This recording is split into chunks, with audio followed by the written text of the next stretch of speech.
बाघ की मदद करो।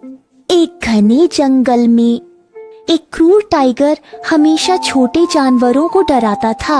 अगर उन्हें किसी चीज से खेलते हुए देखता तो उसे छीनने की कोशिश करता, अगर कुछ अच्छा खाने को देखता तो उसे भी छीन कर खा लेता। इसलिए छोटे जानवर उसे पसंद नहीं करते। एक दिन एक बाघ ने एक खरगोश को देखा और उसे पकड़ने के लिए पागलों की तरह उसका पीछा किया। अचानक बाघ शिकारियों द्वारा बिछाए जाल में गिर गया। बाघ ने पूरी ताकत लगाकर छलांग लगाई, लेकिन वह ऊपर नहीं जा सका। उसने घबराकर चिल्लाते हुए कहा, बचाओ बचाओ। जरा रुको, एक गिलहरी फंदे के पास से गुजर रही थी। बाघ ने उसे देखा और चिल्लाया, जल्दी करो, मुझे ऊपर खींचो। चूहे को सुनते ही याद आया कि पहले बाघ ने उसकी जान लेने की कोशिश की थी। उसने गुस्से में कहा, तुम जैसे को तैसा, मैं तुम्हें क्यों बचाऊं? कहते ही वह मुड़ गया और चला गया। बाघ के गुस्से से दांत पीसते ही एक भेदिया भी इस जाल के पास आ गया। बूढ़ा बाघ चिल्लाया, जल्दी करो, मुझे ऊपर खींचो, तुम बड़े बेवकूफ भेड़िए। भेड़िया घबरा गया। उसने एक आवाज निकाली और बिना पीछे देखे चला गया। शेर गुस्से से छलांग लगा उठा, लेकिन बाहर निकल नहीं पाया। कुछ समय बाद एक भालू वहां आया। बाघ गुस्से में था और जोर से चिल्लाया, जल्दी करो, मुझे यहाँ से निकालो, तुम सब बदमाश हो।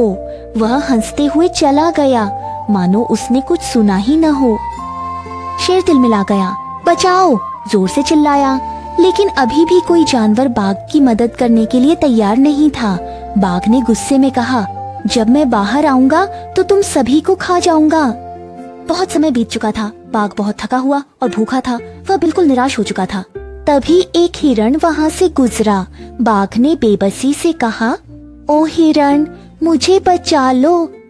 वो वेन्हे ने कहा, मैं तुम्हें बचाने आया हूँ। टाइगर ने सुना और उसकी आंखों में आंसू आ गए। हिरण ने कहा, मगर तुम्हें वादा करना होगा कि अब कभी किसी जानवर को परेशान नहीं करोगे और हर दिन 3 अच्छे काम करोगे।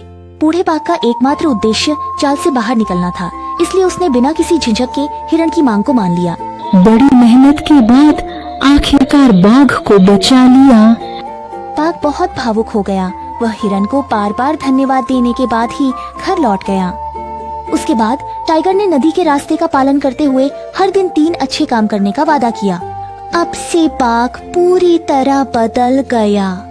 अब वह दयालु और मददगार बन गया है। बाघ ने अन्य जानवरों से बातचीत शुरू कर दी और छोटे जानवरों की मदद करने लगा।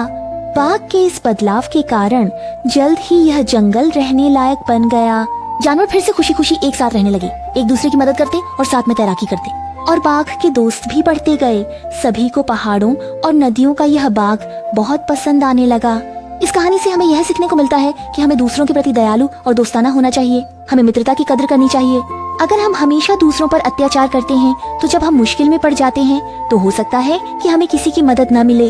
साथ ही हमें अपनी गलतियों को सुधारना भी सीखना चाहिए ताकि हम दूसरों का विश्वास और सम्मान जीत सकें।